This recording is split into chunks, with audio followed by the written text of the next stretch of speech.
बच्चों, आज अपन political science second paper third year में अ, अपन शीत युद्ध का विषय और आगे बढ़ाएंगे। शीत युद्ध के बारे में अपन ने अभी तक चर्चा की है। शीत युद्ध के चरणों की चर्चा कर रहे हैं, घटनाओं की चर्चा कर रहे हैं। 1945 के बाद से लेकर 1963 तक 62 तक की क्या क्या घटनाएं थी इन दोनों चरणों में। 1945 से लेकर 1953 और 53 के बाद से 63 तक की घटनाओं के बारे में देखा था।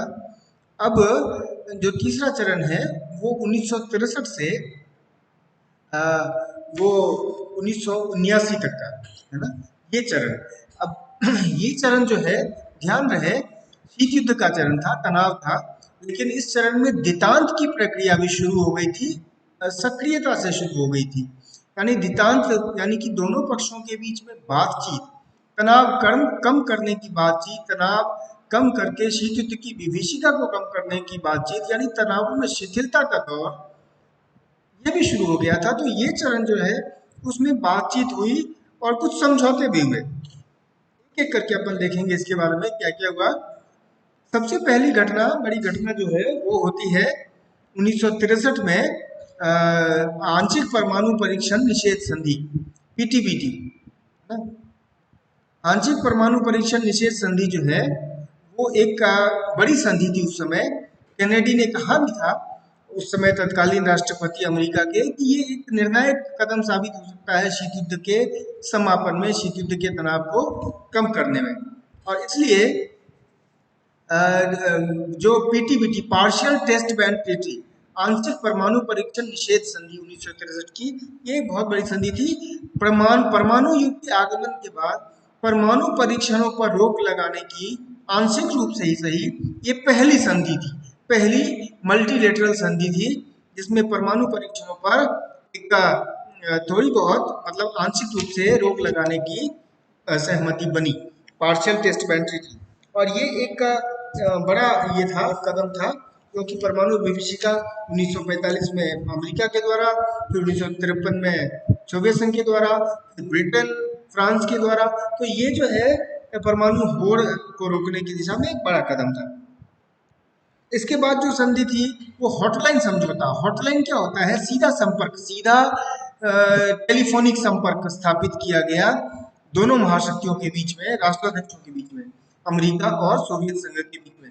कारण ये था कि कई बार ऐसा माना गया विश्लेषकों के द्वारा कि दोनों के पक्षों के बीच में शीत युद्धकालीन तनाव इतना अधिक था कि उन दोनों के बीच में कुछ गलत फहमी से भी एक छोटी घटना भी कहीं बृहत आकार न ले ले, युद्ध का रूप न ले ले, इसलिए सीधा संपर्क भी होना चाहिए।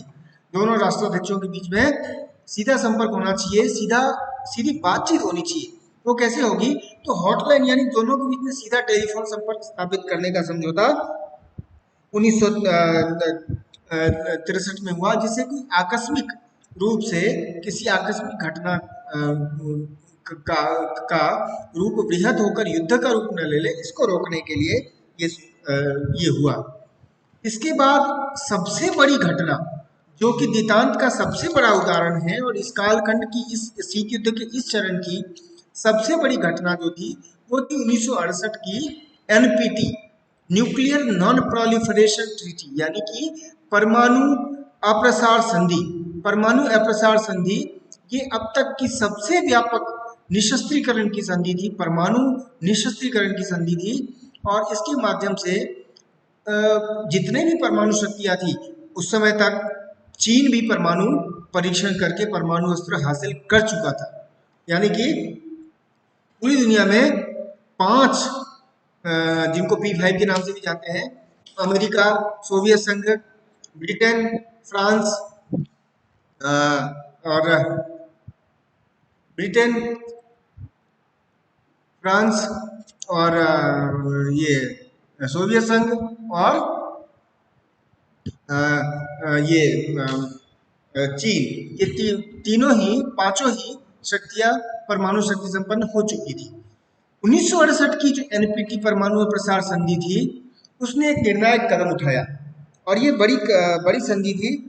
उसको अलग से मैं बताऊंगा क्योंकि ये टॉपिक भी अलग है अपना, शॉर्ट नोट या फिर छोटे प्रश्न आते रहते हैं इस पे। और कई बार बड़ी परीक्षाओं में RAS IAS की परीक्षाओं में भी इसके ऊपर टिप्पणी लिखने को कहा जाता है। तो इसके बारे में मैं विस्तार समझाऊंगा, लेकिन अभी बस इतना ही समझें। ये संधि परमाणु निशस्त्रीकरण की ऐसी संधि थी जिसने परमाणु शस्त्रीकरण रोकने का निर्णायक एक फैसला किया, यानी कि जो पांचों शक्तियां, जो पांचों परमाणु शक्ति संपन्न शक्तियां थी जिनके पास परमाणु बम थे, उनको छोड़कर किसी अन्य देश को परमाणु शक्ति हासिल करने का अधिकार नहीं होगा, ऐसा इस संधि ने कहा। साथ में जिन देशों के पास परमाणु शक्ति संपन्न परमाणु बम थे, वो किसी अन्य नॉन न्यूक्लियर कंट्री को, यानी जिनके पास परमाणु शक्ति नहीं है, उनको परमाणु बम की तकनीक और मटेरियल, यानी कि उसके संबंध में जो भी उसका मटेरियल होता है, वो उसको हस्तांतरित नहीं कर पाएंगे। तो इस मामले में 1968 का जो NPT था, न्यूक्लियर नॉन प्रोलिफरेशन ट्रीटी, वो बहुत ही व्यापक था, बहुत बड़ा कदम था शीत युद्ध के दौर में। एक तरह से ये फिर उसके बाद शीत युद्ध को कम करने की दिशा में ही 1970 में मॉस्को बॉन समझौता हुआ। हम जानते हैं कि शीत युद्ध के समय जब दो गुट बने, दो पक्ष बने, दो ध्रुव बना विश्व में, तो मॉस्को यानी सोवियत संघ एक तरफ और अमेरिकी गुट एक तरफ। बॉन यानी कि पश्चिम जर्मनी, जर्मनी दो भागों में विभाजित हो गया था शीत युद्ध के काल में 1945 के बाद ही।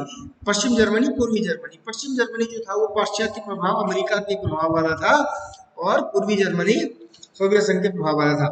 तो पूर्वी जर्मनी और पश्चिमी जर्मनी में इतनी शत्रुता थी, और इसलिए सोवियत संघ और पश्चिमी जर्मनी में शत्रुता थी। तो मॉस्को बॉन समझौता, राजनीति विज्ञान में क्या होता है कि जब भी कोई समझौते होते हैं या जब भी कोई इस तरह की घटना होती है, तो उसको उस देश के नाम से या उसकी देश की राजधानी के नाम से जानते हैं। तो इसलिए मैं कहता हूँ कि एक बड़ा पाठ आपके पास ये है करने को, आप जो है ना ये करें, एक एटलस की किताब लें, स्कूल एटलस की किताब लें, निश्चित रूप से लें बच्चों, स्कूल एटलस की किताब लो। मैंने क्लास में भी पहले कहा हुआ है, आप कोई सी भी स्कूल एटलस की किताब ले लें और देशों के बारे में, उनकी भौगोलिक स्थिति के बारे में, उनके राजधानियों के बारे में, राष्ट्राध्यक्षों के बारे में ये जानकारी हासिल करना अपने अंतर्राष्ट्रीय संबंध के हिसाब से बहुत जरूरी है, क्योंकि कई बार इनमें घटनाओं में इन नामों का भी उल्लेख होता है। तो ध्यान रहे, अगर अपने पास वो एटलस की किताब है तो इसमें अपने को बहुत सहूलियत होगी। और जैसे अपन आगे चल के देखेंगे, क्षेत्रीय संगठन है, देश है, जैसे पश्चिम एशिया, दक्षिण एशिया, सेंट्रल एशिया, दक्षिण पूर्व एशिया, है ना, उत्तर अफ्रीका, तो पश्चिमी यूरोप, पूर्वी यूरोप, तो इसके बारे में अपने को एक एरिया के बारे में, स्थान, एक क्षेत्रवार अपना अपना जो है नॉलेज वो बढ़ेगा, क्षेत्रवार अपने दिमाग में अंकित हो जाएगा कि कौन सा देश कहाँ है। तो इन सभी देशों के बीच में जो विदेश नीति है, इनके बीच में संबंधों का डायनामिक्स है, उनकी जो प्रवृत्ति है, उसको समझने में अपने को काफी आसानी होगी। इसलिए स्कूल एटलस की किताब में फिर से दोहराता हूँ, आप सभी जाए और लें। नहीं भी ले सके, देखिए अभी ये समय ऐसा है कि हो सकता है बुक शॉप पे नहीं जा पाए, तो आप स्कूल एटलस की किताब में आप ऑनलाइन भी इसको ले सकते हैं, या नहीं तो एक ऑनलाइन जो है ना इसका अध्ययन कर सकते हैं अपने इसमें गूगल सर्च के ऊपर इस मैप का। खैर, ये बता रहा था मॉस्को बॉन समझौता 1970 का, जिसमें यूरोप ने पश्चिमी जर्मनी यूरोप के साथ संधि किया, और इसमें पश्चिम जर्मनी के प्रति सोवियत संघ की आक्रामक नीति का परित्याग किया गया। ये एक संधि थी। फिर इसके बाद, ठीक इसी संधि के बाद एक बर्लिन समझौता हुआ 1971 का। 1971 में बर्लिन समझौता के माध्यम से ये जो है पूर्वी और पश्चिमी जर्मनी के बीच में समझौता हुआ। दोनों ने एक दूसरे को मान्यता दी। अब तक दोनों ने एक दूसरे के प्रति आक्रामक नीति अपना रखी थी, दोनों ने एक दूसरे को मान्यता दी, और इससे शीत युद्ध की आक्रामकता, विभीषिका में बहुत कमी आई, क्योंकि पूर्वी जर्मनी और पश्चिमी जर्मनी का तनाव यूरोप का एक प्रमुख तनाव का केंद्र बिंदु था। तो बर्लिन समझौते के माध्यम से 1971 में इन दोनों देशों ने एक तरह से मान्यता दी, और दोनों देशों के बीच में आवाजाही पर रोक जो थी वो हटी। फिर 1972 में ही इन दोनों देशों ने इस संधि को आगे बढ़ाते हुए एक एक दूसरे के राज्य को औपचारिक कूटनीतिक मान्यता दी और फिर तदनुसार 1973 में संयुक्त राष्ट्र संघ ने दोनों ही यानी पश्चिम जर्मनी पूर्वी जर्मनी को संयुक्त राष्ट्र संघ के अंदर मान्यता सदस्यता प्रदान की गई। 1973 में ही यूरोपीय सुरक्षा सम्मेलन हुआ फिनलैंड में, फिनलैंड की राजधानी हेलसिंकी में, और वहां पर इस यूरोपीय सुरक्षा सम्मेलन में 35 राज्यों के देशों ने हिस्सा लिया और इसमें अंतर्राष्ट्रीय तनाव और शीत युद्ध को कम करने का प्रयास शुरू हुआ। 1974 में द्वितीय यूरोपीय सुरक्षा सम्मेलन हुआ जो अमेरिका के व्लादिवोस्टॉक में हुआ और इसमें अमेरिका सोवियत संघ के तनाव को कम करने की भी सहमति बनी। तीसरा जो यूरोपीय सुरक्षा सम्मेलन था वो 1977 में हुआ बेलग्रेड में, यूगोस्लाविया की राजधानी, और वहां पर भी यूरोपीय सुरक्षा और अंतर्राष्ट्रीय तनाव, शीतकालीन तनाव को कम करने के प्रयास हुए। ये घटनाएं हैं जो कि कुल मिलाकर दितांत या वार्ता या तनाव कम करने की घटनाएं थी शीत युद्ध काल में इस चरण में। लेकिन इन सब वार्ताओं के बावजूद, इस सब स्थिति के बावजूद इस कालखंड में तनाव बढ़ा भी। कई ऐसे अवसर आए जब तनाव बढ़ा, घटनाएं हुई। दो प्रमुख इसमें बात यहाँ पर उल्लेख करना जरूरी है। एक वियतनाम का संकट, वियतनाम युद्ध। वियतनाम युद्ध कुल मिलाकर एशिया का सबसे बड़ा युद्ध था द्वितीय विश्व युद्ध के बाद, और इसमें बड़ी शक्तियां इन्वॉल्व थी। साम्यवादी रूस, चीन और अमेरिका, इन सब के गुट थे, फ्रांस, और इसके कारण से वियतनाम में युद्ध हुआ। वियतनाम का जो विभाजन हुआ, दक्षिणी वियतनाम और उत्तरी वियतनाम, इनके बीच में युद्ध हुआ। लगभग 10 वर्षों तक ये संघर्ष चला, गृह युद्ध चला।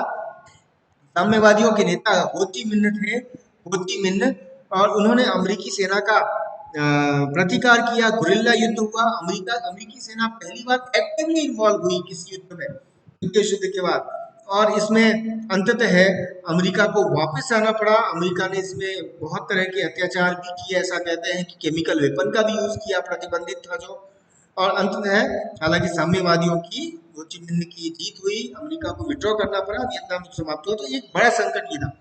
दूसरा बड़ा संकट था भारत पाकिस्तान युद्ध, जिसमें क्लियर कट सोवियत संघ भारत की तरफ आया 1971 में, और 1900 और रूस जो है भारत की तरफ, अमेरिका पाकिस्तान की तरफ। ये भी एक बड़ा संकट था इस कालखंड में। तो इस तरह से तनाव तो बना रहा, और तनाव यही तक नहीं बना रहा, तनाव के कई सारे अन्य कारण भी थे। यद्यपि 1975 में हम देखते हैं कि अंतरिक्ष संबंधी अपोलो सोयूज अभियान भी संयुक्त राज्य अमेरिका और सोवियत संघ के बीच में एक संयुक्त, अभूतपूर्व रूप से संयुक्त अंतरिक्ष अभियान भी चलाया गया, जिसको अपोलो सोयूज अभियान के नाम से जानते हैं, वो भी किया गया। लेकिन इसके बावजूद तनाव तो रहा और कई अन्य विषयों पर भी तनाव कायम रहा। लेकिन कुल मिलाकर इस कालखंड में वार्ताएं ज्यादा हुई, तनाव कम करने के प्रयास ज्यादा हुए। इसके बाद अपन और आगे आएंगे इसके ऊपर। 1975-77 के बाद स्थिति क्या रही इस कालखंड में भी, और अगले चरण यानी 1980 के बाद जो शीत युद्ध का अगला चरण था उसका अगले